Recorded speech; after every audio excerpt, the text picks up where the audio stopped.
Whatever the occasion, effortless elegance is right this way. Because Hilton brings you new ways to stay courtesy of the Nomad London. And it doesn't stop at award-winning dining in a space draped in velvet and illuminated by vintage chandeliers. No, this day goes beyond with unparalleled personalized service and attentive hospitality. Oh, and did we mention the Nomad London can be booked using your Hilton Honors points at Hilton.com? Hilton, for the stay. This episode is brought to you by Indeed. When your computer breaks, you don't wait for it to magically start working again. You fix the problem. So why wait to hire the people your company desperately needs? Use Indeed's sponsored jobs to hire top talent fast. And even better, you only pay for results. There's no need to wait. Speed up your hiring with a $75 sponsored job credit at Indeed.com/podcast. Terms and conditions apply.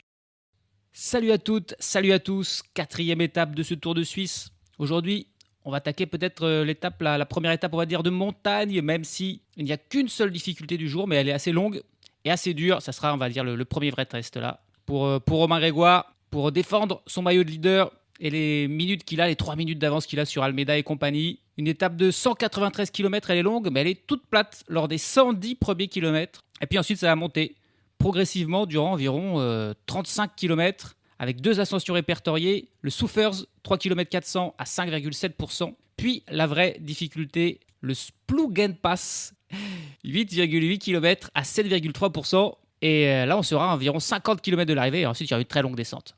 40 km de descente quasiment, avant les 10 derniers kilomètres sur le plat. Donc largement le temps dans la descente pour ceux qui ont été distancés dans l'ascension de revenir peut-être. Pas sûr qu'il y ait encore des grosses différences au classement général aujourd'hui. Ça semble pas forcément se prêter. Ça semble plutôt une étape parfaite pour une échappée, pour aller au bout. Est-ce que quelqu'un va pouvoir faire comme Quinn Simmons l'a fait hier, résister au peloton? Ça dépendra évidemment de qui sera intéressé dans le peloton pour contrôler. Ça dépendra aussi d'à quel point la Team Emirates de Joao Almeida va vouloir durcir la course dans cette ascension principale pour tenter de mettre en difficulté Romain Grégoire et Kevin Vauquelin notamment. Et puis ensuite, la descente aura aussi son importance aujourd'hui.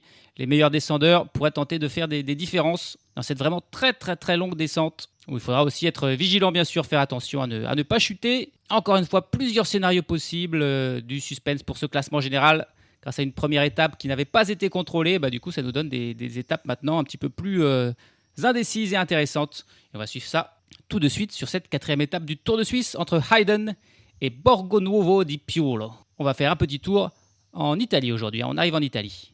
Chute de Belotti juste devant Armstrong qui est parti dans le terrain. Et attaque de Pierre Roland. Voilà ce que nous disons depuis le début de ce Tour de France. Une chute terrible. Christopher Froome à pied. Mais quelle image du Tour. On n'a jamais vu ça. 100% cyclisme, le podcast du vélo en direct. Ça va Marion? Désolé.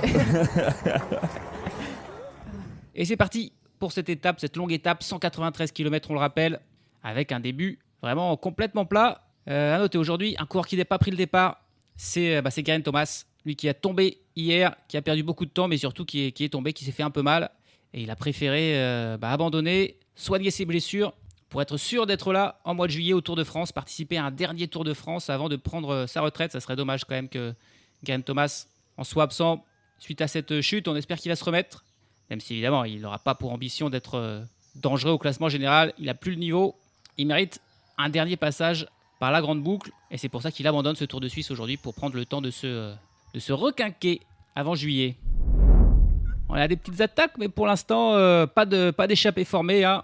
Il y a du monde qui veut être devant. On sent que cette ascension au milieu, puis cette longue descente, ça pourrait convenir à une échappée pour aller au bout. Et ça a tellement vite qu'il y a déjà des coureurs en difficulté. Là, un coureur de la Movistar, Pelayo Sanchez, qui est distancé. Il ne doit pas être au mieux. Là. Pelayo Sanchez pourrait être lâché. On est sur du plat. Ça va beau aller vite. Il devrait pouvoir suivre. Il y a eu aussi des petites cassures dans le peloton. Là, mais ça y est, ça s'est reformé. On est parti depuis une dizaine de kilomètres. Et toujours pas d'échappée. Et voilà, Pelayo Sanchez, il abandonne. Ouais, clairement, il n'était pas dans un grand jour, l'Espagnol. Et il n'insiste pas. Et 2 coureurs qui prennent un petit peu d'avance, quelques secondes. Anton Charming, le Danois de l'XDI Astana Team, et Fabio Christen, le jeune Suisse de la Q36.5 qui sont sortis. Mais c'est compliqué, hein. C'est vraiment compliqué. Le peloton qui va très vite, ça attaque de partout. Et on n'arrive pas à prendre bien plus que 5 secondes d'avance sur le peloton. Alors qu'on voit là le vainqueur d'il y a 2 jours, Vincenzo Albanese, être distancé lui aussi du peloton. Le rythme un petit peu trop rapide là pour le sprinter. Charming et Kristen ont été repris. On a eu un groupe de 6 coureurs. Elle a tenté d'y aller à son tour, mais ça n'a pas marché. Désormais, c'est Nelson Poles qui attaque le coureur de l'IF Education Easy Post, l'américain, qui tente de sortir. Il a une dizaine de secondes d'avance sur le peloton, mais bien sûr, d'autres coureurs qui tentent de le rejoindre. On est à 160 km de l'arrivée et ça bataille beaucoup pour prendre l'échappée, mais voilà, le profil plat n'aide pas à sortir. Et ça n'a pas marché non plus pour Nelson Poles ni pour les autres coureurs qui avaient tenté de le rejoindre. Le peloton qui est de nouveau regroupé, mais ça continue les attaques. Là, c'est Fabio Van Den Bosch pour l'Alpecin de Koenig qui est sorti, alors qu'on nous annonce un Lorenzo Fortunato distancé, le coureur de l'XDX Astana Team, qui est déjà 1 minute derrière le peloton. Alors, est-ce qu'il a eu un problème mécanique ou est-ce qu'il est dans un jour sans Fortunato? En tout cas, il n'est plus dans le peloton. C'est le 10e du classement général. Lorenzo Fortunato, il était membre de l'échappée de la première étape là. Donc, il a beaucoup à jouer au classement général sur ce Tour de Suisse. Mais là, il est en train de... il est derrière, il n'est pas dans le peloton. Peloton groupé, Van Den Bosch a été repris. On est à 120 km de l'arrivée. Et on a 3 nouveaux coureurs qui viennent de sortir. Avec Andrew Auguste pour l'Ineos Grenadier, Gorg Zimmermann pour l'Intermarché Venti et Larry Warbasse pour la Tudor, 2 Américains et un Allemand qui tentent d'y aller. Ils ont une dizaine de secondes d'avance là sur le peloton. Un peloton toujours motivé pour aller devant. Les kilomètres qui défilent. On est parti depuis 80 km quasiment. Et la situation qui ne se dénoue pas avec 2 coureurs qui partent en contre avec encore Nelson Poles. Et puis le vainqueur d'hier, Quincy Evans avec son maillot de champion des États-Unis. Qui va aussi, décidément, là, les Américains, ils veulent être devant. On a Andrew Auguste et Larry Warbasse déjà. Là, il y a Poles et Simmons. Ils sont accompagnés d'autres coureurs, finalement, qui rejoignent là les 2 Américains. Thomas Glog, le Britannique de la Visma Lease Bike. Sébastien Grignard pour la Lotto. Marius Meyerhofer, le sprinter de la Tudor aussi, qui se joint à ce mouvement. Mais les écarts sont encore minimes. Ça pourrait bien tous se regrouper. On la tient peut-être, là, notre échappée. Les 5 coureurs de derrière sont revenus sur les 3 de devant. On a 8 coureurs. On a 8 coureurs à l'avant, à 105 km de l'arrivée. Et ils ont 40 secondes d'avance sur le peloton. Un peloton où on ne retrouve plus Lorenz de plus, le coureur de l'Ineos Grenadier, qui abandonne après Geraint Thomas. C'est un autre coureur pour Ineos qui abandonne, c'est Lorenz de plus. Et cette étape extrêmement rapide. On a eu une stat là, on est 18 minutes au-delà de l'horaire le plus rapide qui avait été prévu, imaginé. On est déjà 18 minutes de plus que le plus rapide. Donc voilà, là c'est un rythme infernal, c'est pour ça que ça a du mal. Ça a mis du temps et qu'on a peut-être l'échappée, mais même si l'écart est encore assez minime, mais on tourne à quasiment 53 km/h de moyenne depuis le début de l'étape. 8 coureurs dans l'échappée, et attention, il y a un coureur dangereux au classement général, c'est Gorg Zimmermann, le coureur de l'Intermarché Venti, membre de l'échappée lui aussi de la première étape. Il a perdu un tout petit peu de temps hier, mais il est encore bien classé. Il est 14e à 2,18 de Romain Grégoire, mais donc il a 1 minute d'avance sur un coureur comme Joao Almeida. Donc on va certainement pas laisser partir Zimmermann très loin, d'autant plus que c'est plutôt un bon grimpeur. Et la route qui, ça y est, commence à s'élever un petit peu, ça va faire diminuer certainement la moyenne. Là en gros, c'est une longue ascension en fait. Sincèrement, c'est 40 km d'ascension quasiment. On a 2 ascensions répertoriées, une on nous dit de 3 km 400, une autre de 8,8 km, mais en vrai il n'y a aucune descente entre ces 2 ascensions, et il y a même simplement de la montée après ces ascensions qui ne sont juste pas répertoriées. Ça va donc être très difficile. Les échappés ont 1 minute 55 d'avance là, à 80 km de l'arrivée. L'écart qui était monté presque jusqu'à 3 minutes quand même. Et puis ça y est, ça commence déjà à diminuer. Le peloton qui roule derrière pour ne pas laisser partir ses coureurs devant, parce qu'il y a quand même des coureurs dangereux avec Zimmermann, avec Nelson Poles notamment. Une échappée avec 4 coureurs américains. C'est quand même étonnant. Andrew Auguste, Quinn Simons, Nelson Poles et Larry Warbasse. 2 Allemands avec Gorg Zimmermann et Marius Meyerhofer, un Britannique avec Thomas Glog et un Belge avec Sébastien Grignard. Tiens, Gorg Zimmermann, justement, j'en parlais, on peut faire un petit focus sur lui rapidement. Le coureur allemand donc de 27 ans de l'Intermarché Venti, qui a commencé sa carrière en 2016 du côté d'une équipe continentale, une équipe autrichienne, avant de devenir véritablement pro, on va dire, en 2019, en rejoignant la CCC Team, l'équipe polonaise, qui n'existe plus vraiment. Et du coup, en 2021, quand la CCC a disparu, il a rejoint l'Intermarché Venti, où il est toujours depuis, l'équipe de niveau World Tour.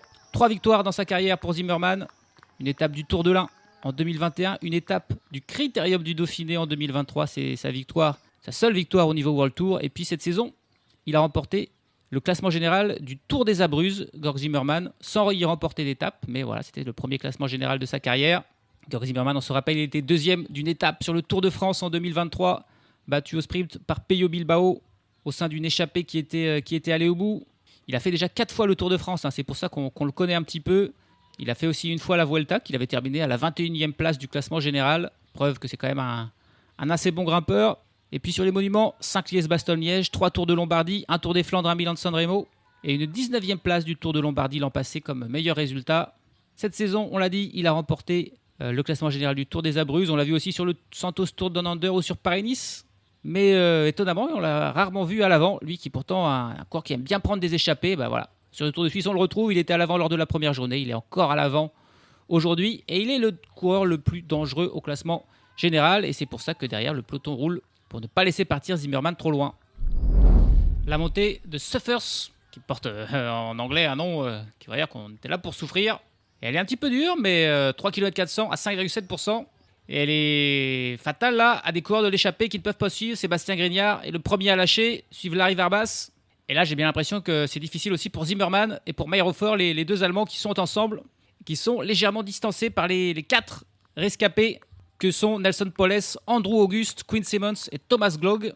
Et qui passe au sommet à l'instant, c'est Thomas Glog, le Britannique qui passe en tête et prend les points au sommet, simplement en passant son relais devant les 3 Américains qui l'accompagnent. Et on a pris un abandon avec celui encore là de Michael Woods, le Canadien de Israel Premier Tech qui abandonne. C'est encore un coureur de renom là qui s'en va de la course.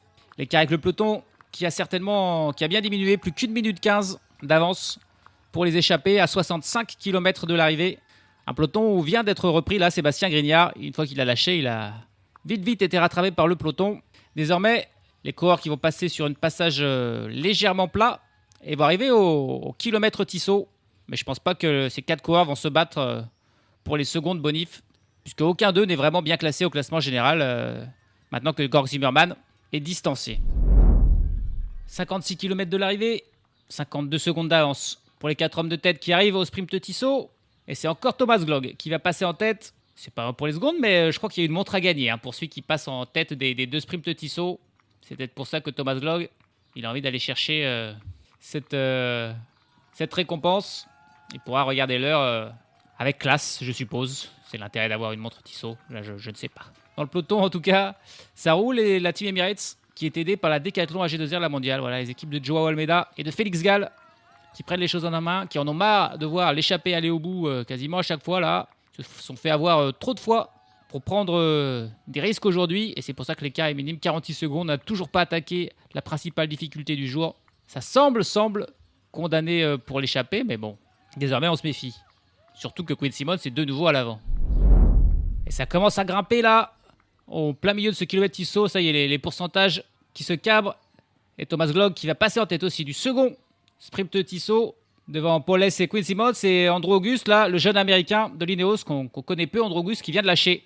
Dès que la route là, s'est vraiment remise à remonter, il a lâché, mais de toute façon, le peloton est juste derrière. Il n'y a plus que 20 secondes avec le peloton. Un peloton qui, d'un seul coup, là aussi, a vraiment accéléré et a perdu beaucoup de monde. Ils sont plus qu'une trentaine de coureurs dans ce peloton, alors qu'on est au pied de cette difficulté du Splugenpass, 9 km à 7,3% de moyenne. Là, c'est vraiment les choses sérieuses qui commencent. Oh, il y en a de partout. Au moment où ils reprennent, Nelson Poles, dernier escapé là, de l'échappée. Ça a explosé de partout dans le peloton. Et c'est la Team Emirates vraiment qui fait le travail pour Joao Almeida. Et il n'y a pas grand monde qui peut suivre. Romain Grégoire qui est pris dans une petite cassure là. Il n'y a plus que 10 coureurs avec Almeida et compagnie. Mais il n'y a plus Romain Grégoire qui est dans un second groupe là. 5-6 secondes derrière. Bon, on est encore très loin du sommet. On vient juste de commencer l'ascension.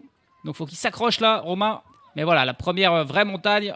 Et la Team Emirates, vexée de toutes ces étapes là où ils se sont ratés, qui serre clairement la vis. Kevin Vauquelin, par contre, je crois, est dans ce groupe avec Almeida, avec aussi Ben O'Connor et avec Bart Lehman, le coureur de la Visma Lease Bike, lui aussi bien classé au classement général. Julien Alaphilippe, par contre, est distancé. Tao Geoghegan Hartz pour la Lidl Trek aussi distancé.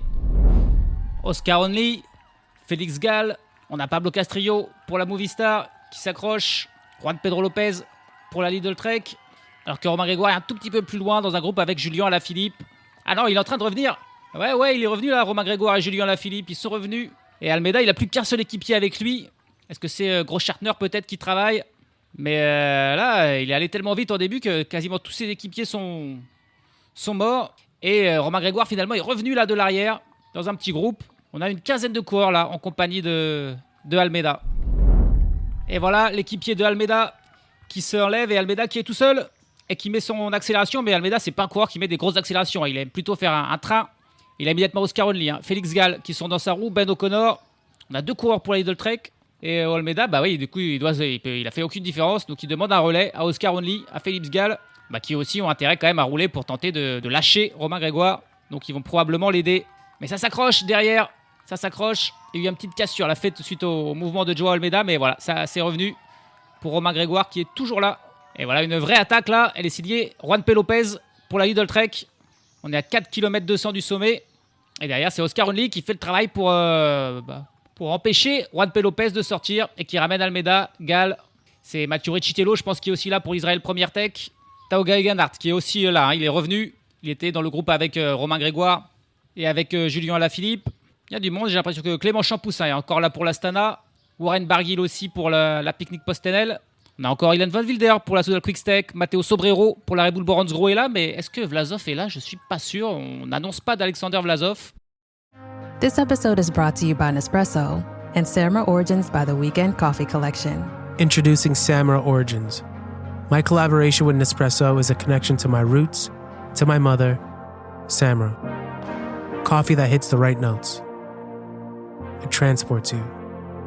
Crafted with unique notes and bold, soaring flavors. Experience a taste that moves you. Nespresso and Samra Origins. Discover more at Nespresso.com. This episode is brought to you by Polestar. There's only one true way to experience the all-electric luxury SUV Polestar 3, and that's to take a test drive.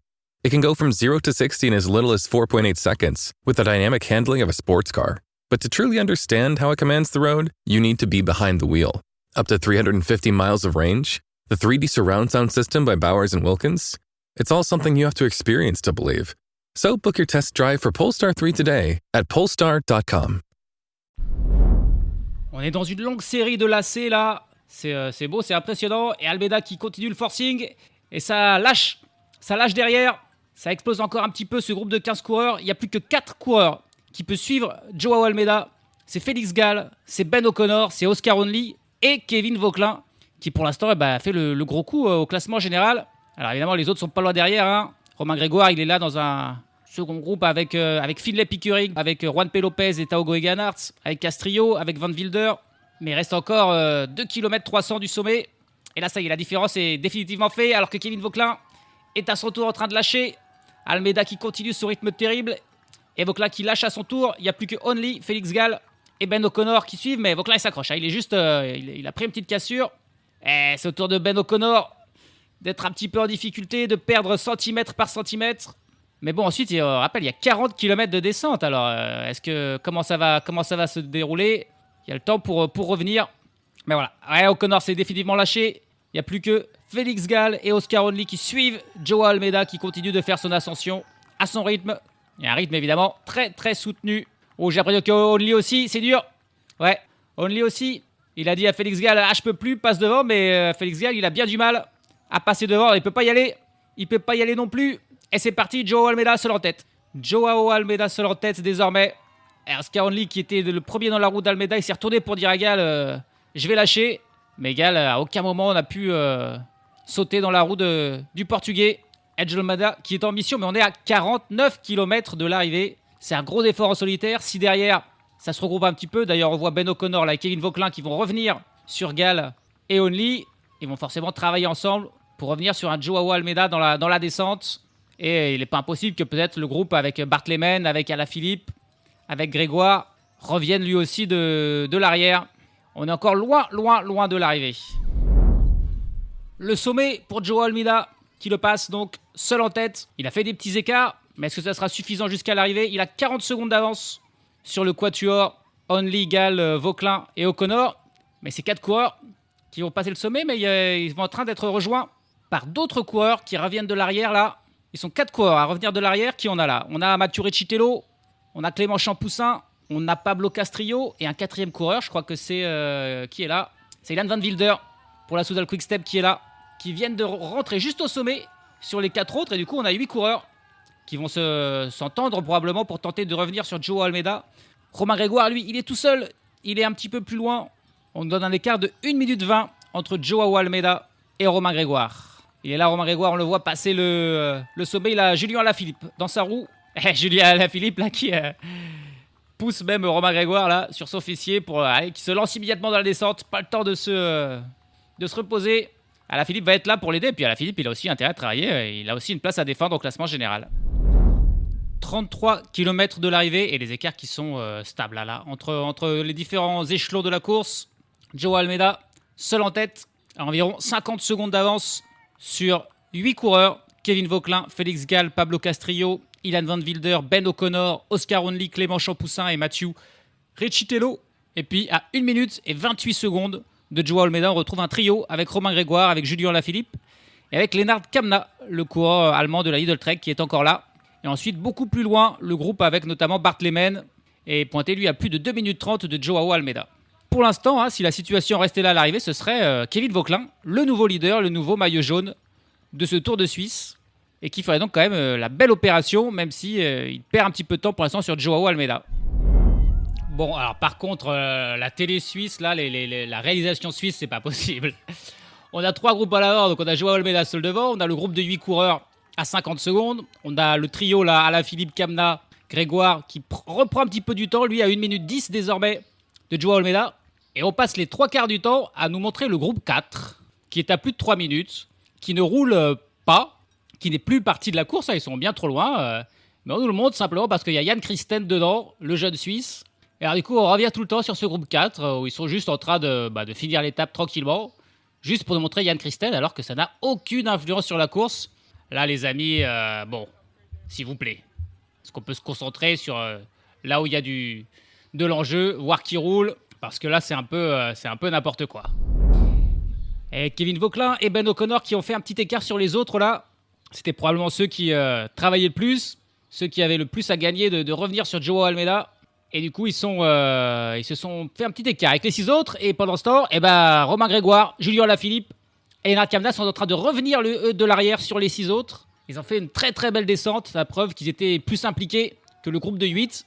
Ils ont réussi à boucher là, les 30 secondes qu'ils avaient de retard dans la descente. On est à 20 km de l'arrivée. Et désormais, Joao Almeida n'a plus qu'1 minute d'avance sur Romain Grégoire et toujours en 50 secondes d'avance sur le duo Ben O'Connor, Kevin Vauquelin qui est sorti. Mais Romain Grégoire et Julien Alaphilippe qui font désormais partie du groupe juste derrière là, avec Clément Champoussin, avec Ilan Van Wilder, avec Félix Gall, avec Oscar Onley, Pablo Castrillo et Mathieu Recitello. Ah là là, quel suspense, hein, c'est pas encore fait pour Joao Almeida, l'écart qui diminue quand même petit à petit, 13 km de l'arrivée. Et cette interminable descente, qui va bientôt se terminer. Almeida a 38 secondes d'avance sur le duo O'Connor, Kevin Vauquelin, mais ça va revenir là. Le groupe avec Romain Grégoire, Alaphilippe, Félix Gall, Oscar Onley, qui revient grâce à un énorme travail. Hein. Franchement, ce que fait Romain Grégoire aujourd'hui, c'est admirable. Il va sauver son maillot jaune, c'est sûr. Il sera encore leader ce soir. Il revient voilà. Il est dans le même temps que Kevin Vauquelin désormais. Alaphilippe aussi, toujours là. Et je pense qu'à la fin de la journée, vu que Bart Lehmann n'est plus là, on va avoir 3 Français aux 3 premières places du classement général avec Grégoire devant Vauquelin et Alaphilippe. Mais attention, là, au moment où ils se rejoignent, là, ils se regardent un petit peu.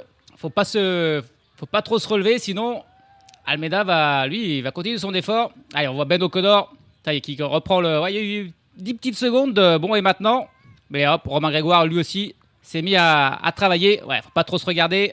Si ça s'entend pas là, dans ce groupe de 11 coureurs désormais, ça va bien sûr profiter à Joao Almeida. S'il gagne cette étape, Joao Almeida, il aura quand même puisé dans ses réserves. Hein. Là, maintenant qu'on est sur le plat, c'est quand même un gros effort. Demain, il y a une grosse journée. Et le gain qu'il va remporter sera finalement pas très grand. Il a 33 secondes d'avance. Là, on est à 6 km 500 de l'arrivée. Il aura peut-être la victoire d'étape. Ça semble bien parti quand même. Parce que derrière, l'entente n'est pas fameuse. On roule un peu. Mais on sent bien qu'il n'y a que Romain Grégoire qui est 100% impliqué, qui donne tout ce qu'il a. Les autres passent des relais. Encore, il y en a qui restent même tranquillement derrière, sans aider.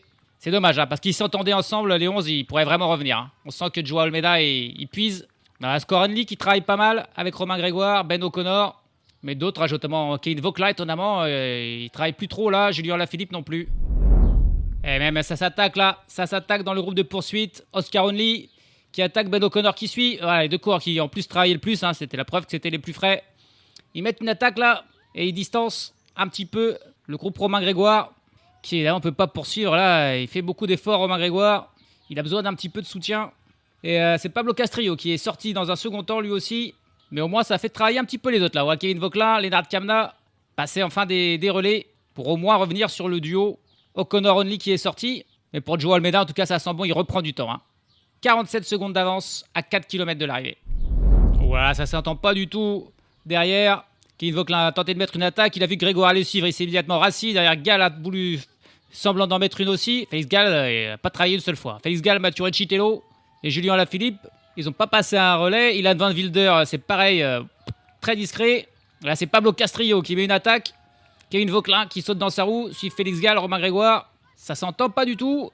Et ça sent bon déjà pour Almeida, c'est sûr. Ça va être la victoire d'étape. Et O'Connor et Only qui sont devant vont faire 2 et 3.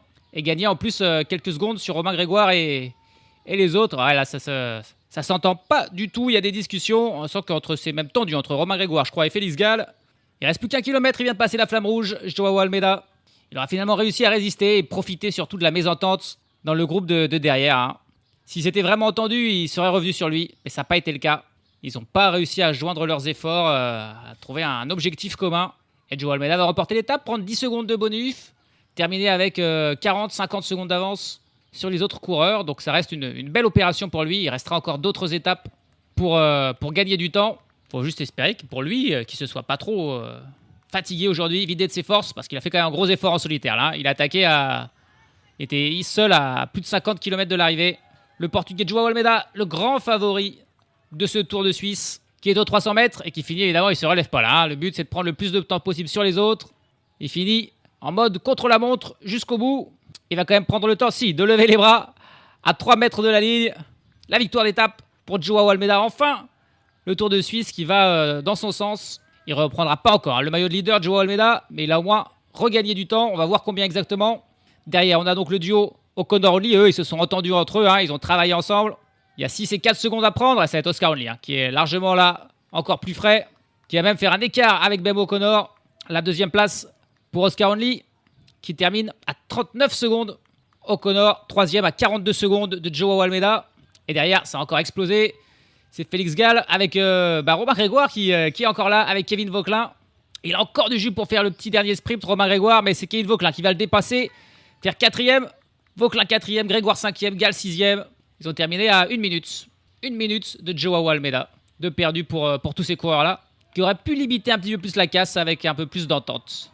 Et ce Tour de Suisse est relancé, mais toujours très très incertain, avec un Romain Grégoire, toujours leader donc du classement général, et un Joao Almeida, vainqueur d'étape.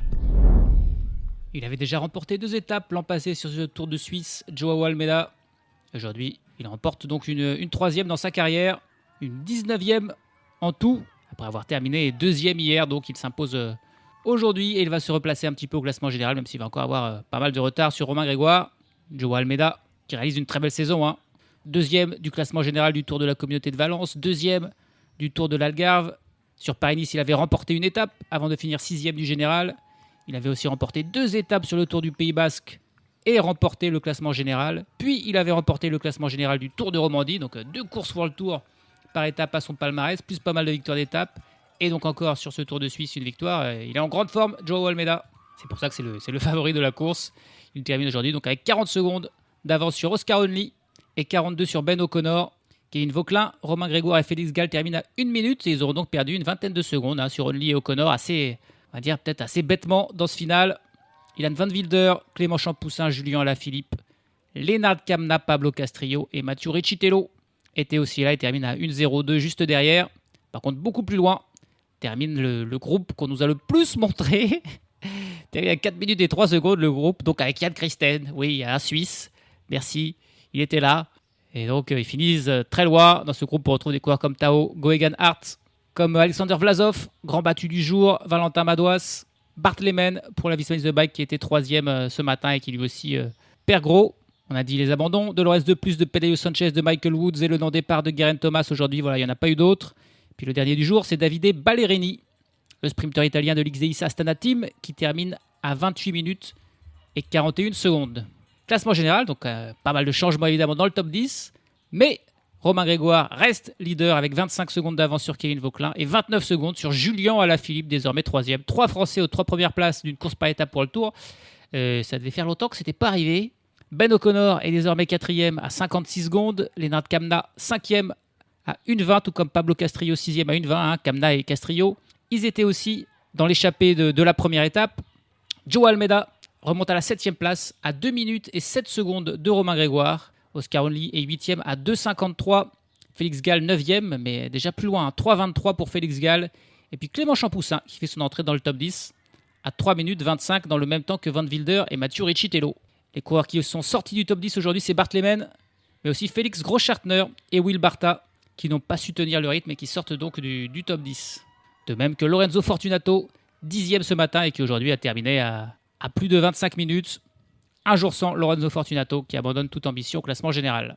Au classement par points, Joao Almeida, après sa 2e place d'hier et sa victoire aujourd'hui, devient le leader devant Romain Grégoire et Oscar Only.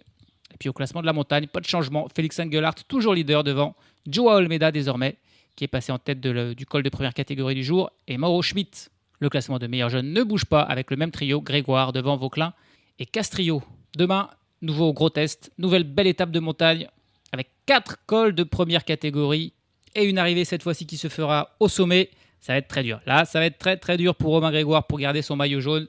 On a un col de première catégorie dès le départ. Après 20 km, 7 km à 6,5%, c'est pas le plus dur. Ensuite, on aura une longue phase de transition et de vallée avant le Passo del San Bernardino, 7 km à 6%. Mais ce sera surtout les 2 derniers qui vont faire mal. Le Castadena, 4 km 500 à 9,8% que l'on va passer tout simplement à 2 reprises. Et la deuxième fois, on se permettra en plus d'ajouter 2 km de plus à 9% de moyenne pour arriver jusqu'à la ligne d'arrivée.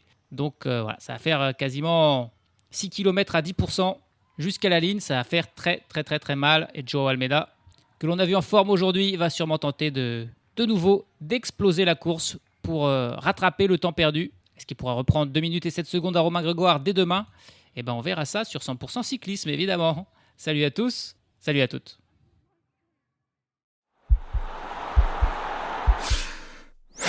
This podcast is part of the Sports Social Podcast Network.